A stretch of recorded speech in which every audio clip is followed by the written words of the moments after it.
welcome. My name is Tom Goldsby. I'm coming to you from Knoxville, Tennessee, and I'll be serving as your host for today's masterclass session titled Paper-Free Warehouse, What Tech Can Get You There? And we're pleased to welcome Jamie Sterling as our primary presenter today. So let me just introduce myself a little bit more formally. I'm a professor of supply chain management at the University of Tennessee in Knoxville. And I also serve as the Haslam Chair of Logistics at UT. And joining me today is Jamie Sterling. Jamie is an 8-year veteran of Körber supply chain. He's been involved in the supply chain for many years, however, and he's currently the Director of International Sales and Operations. He heads up software sales in the Asia Pacific region for Körber supply chain. More than 10 years of supply chain experience, including third-party services in cold chain. Like I said, 8 years with Körber supply chain, fulfilling various roles in North America and Asia. So Jamie, it's great to have you with us today. Thanks, Tom. I mean, you make me feel old. Just for the record there, I'm only 30, right? So. Well, you've been a consumer of supply chain your entire life, but you've been active in managing and advising supply chain for more than 10 years, and we're looking forward to tapping into some of that experience today. Hey, before I hand things over to Jamie, though, let's go over some key points. For some of you, you may be joining us for the first time, for instance, and might be wondering why we're here and what's the purpose of this masterclass. The purpose of this masterclass series is to tackle the challenges of today's increasingly complex supply chain, bringing you best practices and innovative thinking from academics like myself, as well as industry insiders and senior leaders like Jamie. Maybe no topic is as perplexing today as delivering on the multiple bottom lines that sustainability presents, delivering on business objectives, conserving our physical environment, and looking out for the well-being of our associates, supply chain partners, and larger society and communities in which we operate. So our intention is to educate and inform, illuminating how the pursuit of sustainability done well can advance your business. So today is the fourth and final session in this particular masterclass series. If you missed any of the previous 3 sessions, however, don't fret. They're all recorded and available to you on demand.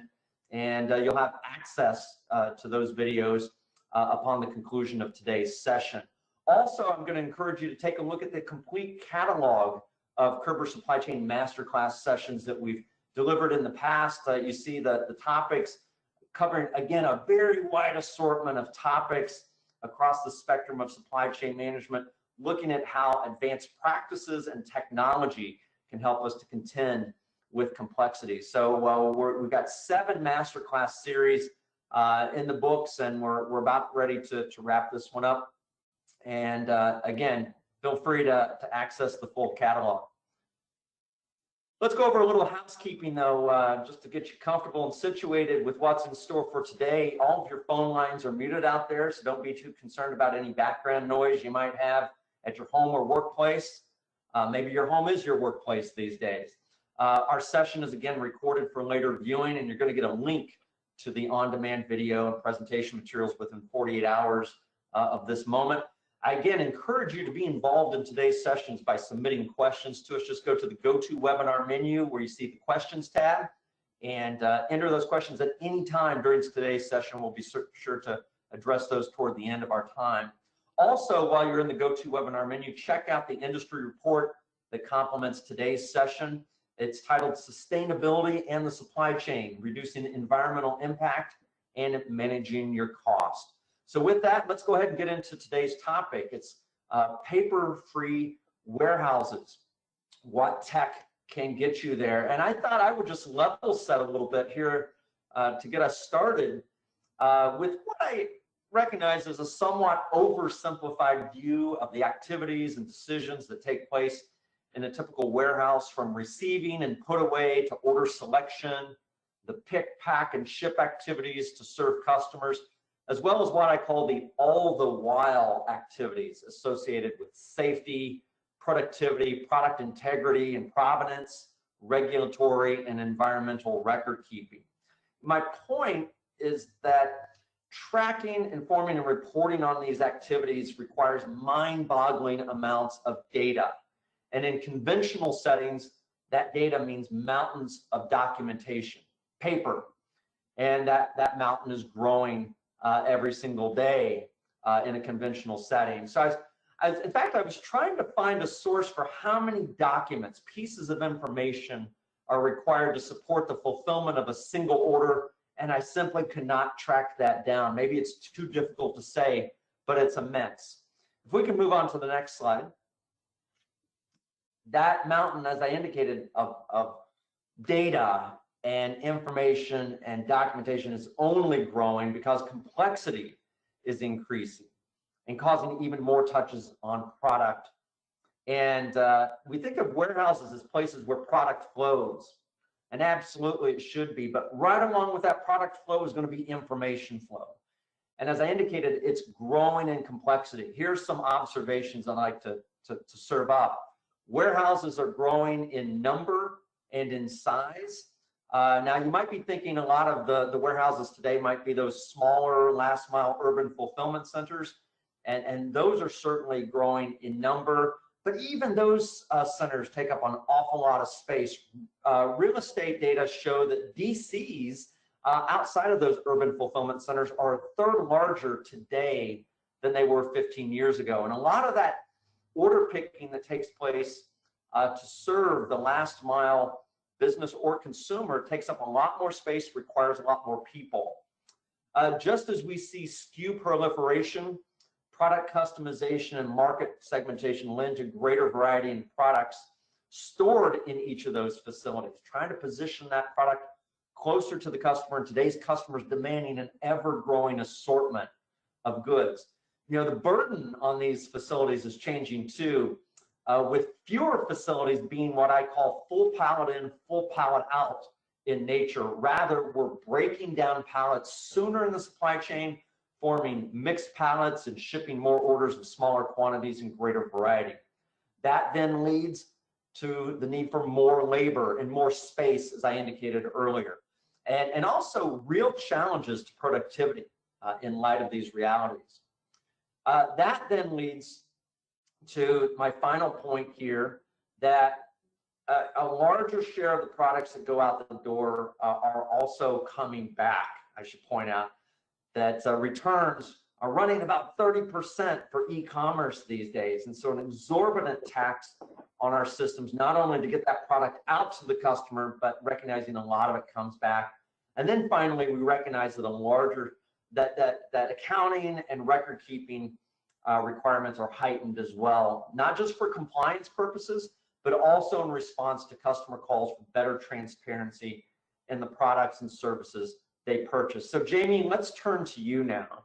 I've made the case that today's warehouses are really complex and that complexity is growing. Much of that growing complexity attributed to what I call today's diabolical customer and their demands on the system. What are you seeing, and how can we contend with this growing complexity and maybe pursue the free environment? Listen, Tom, before I get started, I wanna poke a hole in your returns comment there. Not so much poke a hole. I learned probably this time last week that we in Australia we have a online retail platform, and they are encouraging you buy more than one garment or more than one item. And on a returns policy, they're giving you a store credit of a multiplier of 1.2% if you return, rather than returning the cash. So I'm thinking to myself, what's the upside here for them?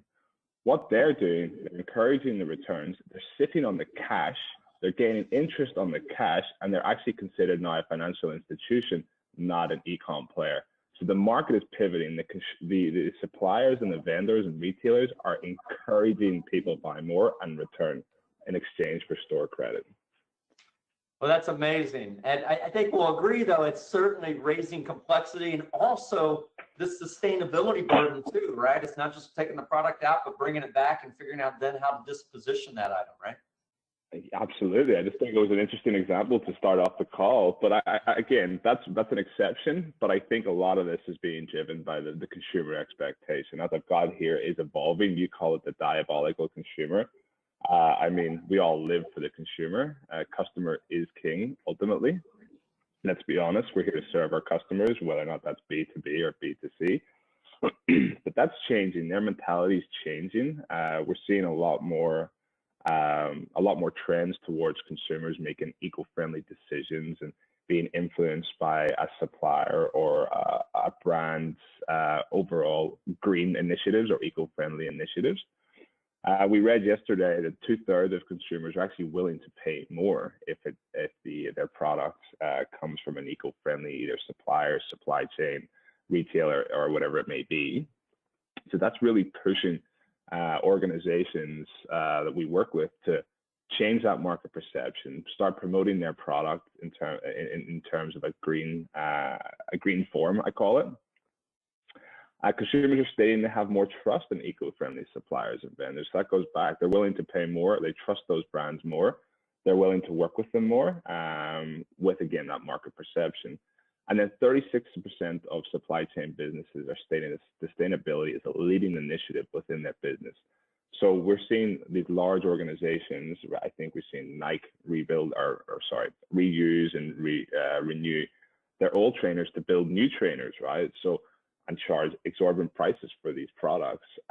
So these initiatives are being led, but they also come with a price tag to the consumer. So I think as the demands are changing very reactively, we're having to try and get ahead of that curve and be a bit more proactive to accommodate our customers.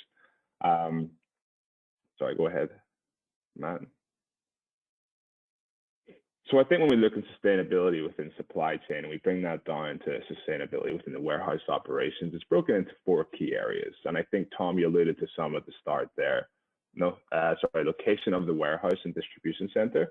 I mean, that's a major factor. You want to look at your emissions, your CO2 emissions, transportation.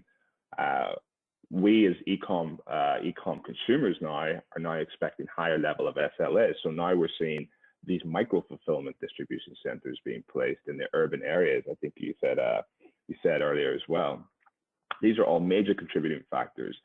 Efficiency of the facility, structural, the layout, travel time within the facility, your forklift wear and tear. If you're using gas forklifts, your forklift travel time, your lighting. If you're in cold chain, your largest operating expense is your electricity. You mentioned I come from 3PL back, well, it's actually 11 years ago now. My first real employer in supply chain based in Belfast in Ireland. He was one of the first globally. He built a ingestion plant right next door to his facility, and he purchases the what they call the silage or the waste from farmers, and he actually generates his own electricity and is 100% running off this ingestion plant. So he was one of the first of these thought leaders when it came to sustainability, and he feeds a lot back into the grid. So a lot of things to consider. Your lighting as well. Are you in an energy efficient building? But another thing to consider when looking at these 4 key aspects is what's your baseline metric to measure these against, and we'll go into that shortly as well. Point 3, I think I'm not going to touch on too much in this slide because that's going to be the topic of our conversation, but optimization as well. We need to look at optimization of a warehouse internally from a labor perspective, as well as the flow of goods. The more labor you have equates to the more cars on the road, more transport required. These are all considerations that you need to make. So when we go into the next couple of slides, we're not replacing labor, but we're changing labor. The way labor's being considered is now changing. That mindset's changing. We also want to be efficient within your operation as well. And then the last one is warehouse sustainability, as I mentioned, can be a really competitive asset for organizations. As we said with the consumer expectation, the evolution of paying more for sustainable brands and sustainable products and sustainable supply chain is a consumer requirement, to a point now where we're seeing here in Australia, and I'll give another real life example. We're seeing in Australia that the option for a day 1 for day 4 delivery, because they're delivering in that postcode or zip code, as it's referred to in North America, is being given to the customer. So if you order on a Monday, a prompt is provided to say, hey, we're in this area on a Wednesday. Do you mind waiting for it? And there's a huge uptick in consumers requesting that more eco-efficient, eco-friendly delivery time, because that van or that courier will already be in that area. So there's a total shift there. So that is driving new sales, new market perceptions as well. But today we're going to focus on the paper-free component. Matt.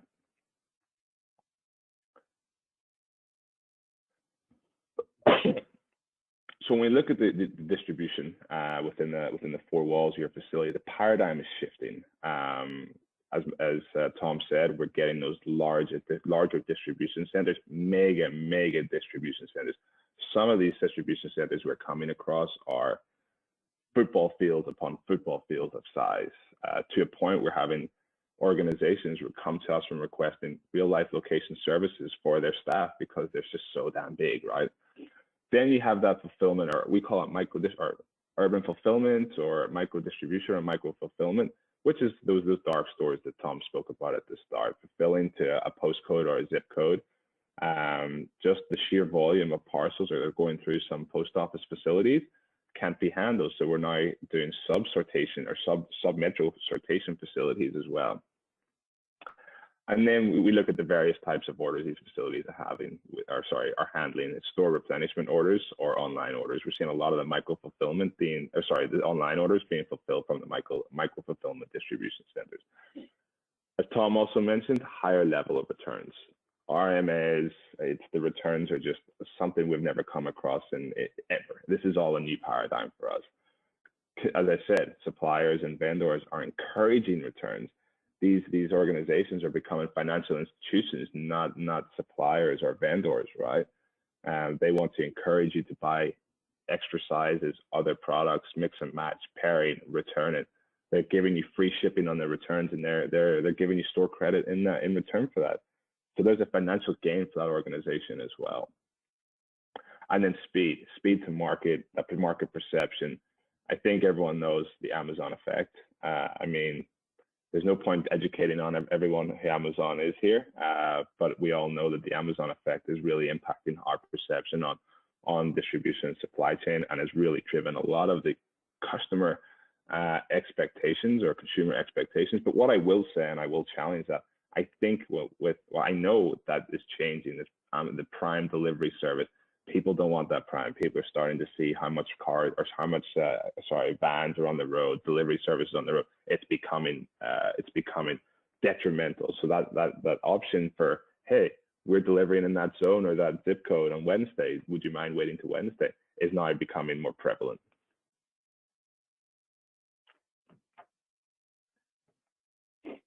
So we're going to go into the technology, and I've broken this down into two key areas. I said technology, the obvious technologies, and then we'll go on to the less obvious technologies. Excuse me. I think one of the largest trends we're seeing at the minute is autonomous mobile, or AMR, mobile automation. Removing that sort of the travel within that facility and bringing those goods to person, or assistance spots, as sometimes they're referred to as well. These are very eco-efficient technologies, the ability to scale up and scale down. And what I mean by that is these are mobile. You can pick them up and throw them in the back of your car. Now, I hope you've got a big car because there's some size to them. But the ability to scale up and scale down allows you as an organization to be agile. So if you see yourself having to increase the size of your facility, or for that matter, decrease the size of your facility, the footprint of your facility, and have what you see here on the right-hand side, this shelving can be brought together and compounded together and then brought out by a robot, you're reducing the overall facility footprint. At the end of the day, that also through perpetuity reduces your emissions to the environment as well.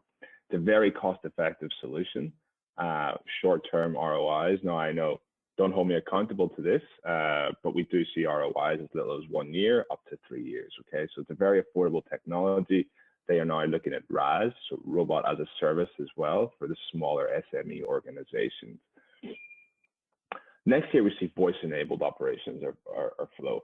Voice is not a new technology to the market. I mean, I remember putting voice in 11, 12 years ago in my first supply chain job. Wasn't quite as agile and as adaptable back then, but it was a technology that existed. It's very, very quick and easy to onboard your new employees. The training is easy. Your travel time within that facility is much reduced because you don't have continuous employees coming up to your warehouse operations office seeking for more work. It is continuously tasked and driven to them in a real life manner. But it also brings safety components. You're not having to work off a mobility device. You're constantly focused. Both your hands are free, and you can actually do an end-to-end operation with voice nowadays. Now, whether or not that's receiving, cycle counting, etc., and it keeps that overall efficiency within that warehouse. And it's easy to operate. It's a very follow the bouncing ball approach. RF mobility, another technology that's been around for longer than I've been in supply chain, put it that way.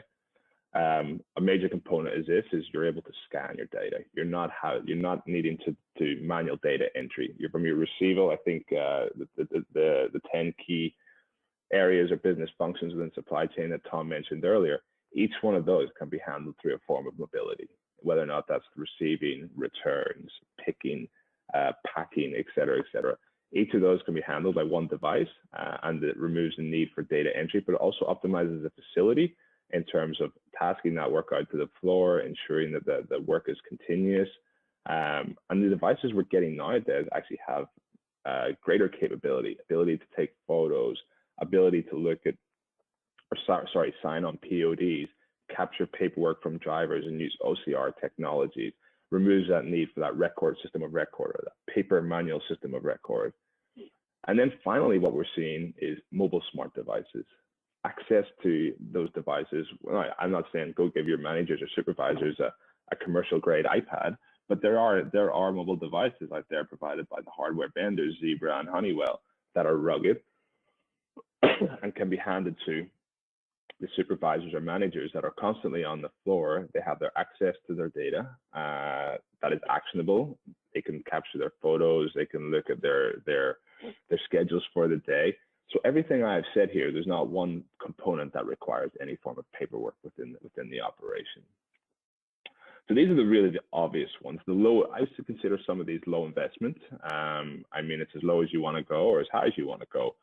But these are probably the more obvious solutions to removing paper from your facility. And then finally, the next one is the less obvious. The more high cost. I mean, if I'm honest, integrate the full supply chain, a full end-to-end integration of a supply chain, it comes with cost. But what it does remove through perpetuity is the need for your paperwork, Excel spreadsheets, manual data input, but right through from upstream and downstream, so right through from the cotton field right to the end consumer, full end-to-end supply chain integration. And then the digitalization of your proof of deliveries and carrier paperwork removes the need for that 7-year system of record keeping, pallet spaces that are full with paper that have to be kept in a facility. It reduces your need for redundant space in the business as well. A really interesting thing we're seeing here is reusable containers. We recently worked with an organization in Asia that is building considered a reusable tote for shipping. So what happens is if you're on a subscription, this tote is RFID'd, and when your next subscription is due, you leave the tote out and the courier picks that up and returns it back. So you're seeing a new reusable container that doesn't require cardboard, doesn't require recycling, et cetera, et cetera. It can be reused, retagged, and sent back to another consumer. WMS sophistication. Leverage your current technologies or leverage technologies within a new WMS that can better optimize your packing, your operation, totally eliminating the need for any form of paperwork there, eliminating that need for data entry as well. Data entry is one of the pillars within administration within the operation. So eliminating that and having warehouse sophistication that's also integrated into your ecosystem is a major component of optimization.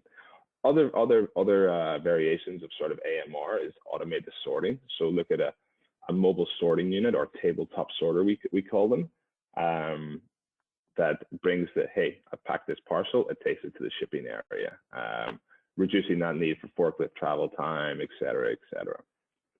And then RF-enabled operation. I know there's a few skeptics out there about RF enablement. I know it's been around, technology has been around for years, but having that RF-enabled operation allows us to allows us to really scan within our facility and one end-to-end sort of sweep. It allows us to parse that data end-to-end as well. So we see Uniqlo, a large organization, Japanese apparel brand, using end-to-end RFID adoption, okay? They're able to scan a container to see what's in a container in one scan. They're able to totally receive that in one hit. They put it away in various hits as well. And then when they ship it and distribute it, those RFID tags are then scanned as well throughout the distribution life cycle of that garment or whatever it may be.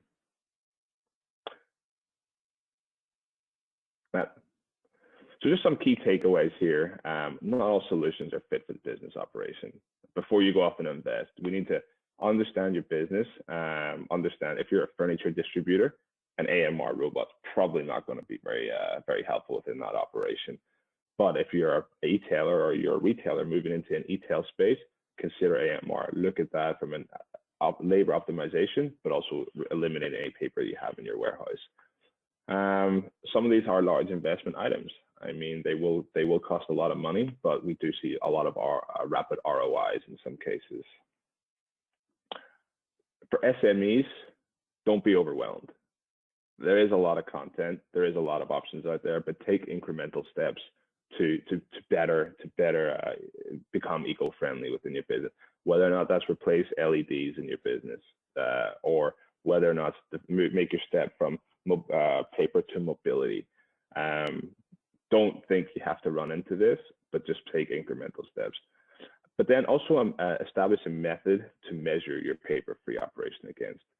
There's no doubt about it, paper picking is the fastest form of picking, okay? And I will argue that all day. You don't have to scan, but what paper doesn't do is have those optimizations and efficiencies upstream and downstream. It's only one component of the 10 components that Tom mentioned in his opening slide, okay? So establish a baseline. If you're going to measure it off one component of your operation, it's not the right way to do it. Look at it across the board, across your whole house effectively. And I think on that, oh, sorry, we have a real life story. I apologize. So I wanted to just talk the real life stories that we've been talking about. An organization that we came across a number of years ago who implemented some new technologies into their business. And this is all public information, so there's nothing here that I'm sharing that's fabricated. So they invested in new technologies, and as a consequence of this investment, a positive consequence, I don't want that to come across as a negative connotation, they eliminated 58,000 pounds of cardboard and paper waste per year from their business, which is it's a massive amount. They were totally they were able to totally eliminate all paper from their operation. So they came from a very paper-centric receiving. They had some rudimentary picking mobility flow, but a very paper-centric operation for receiving and packing. They were able to reduce all their packing materials, the cost of packing, etc., through smarter packing approaches. So they use sophistication within their WMS to cartonize smarter, to do better steps within the picking, and really optimize that outbound stream. They reuse their totes and containers. So internally, they don't pick to cardboard, they pick to a tote, and then they do the sizing in the packing station. And they were still able to do all of this while maintaining their customer SLAs. And this is one of the organizations that's looking at the eco-friendly aspect of delivery and ensuring customer satisfaction and market perception. And I think that concludes my component. Excellent. Thank you, Jamie.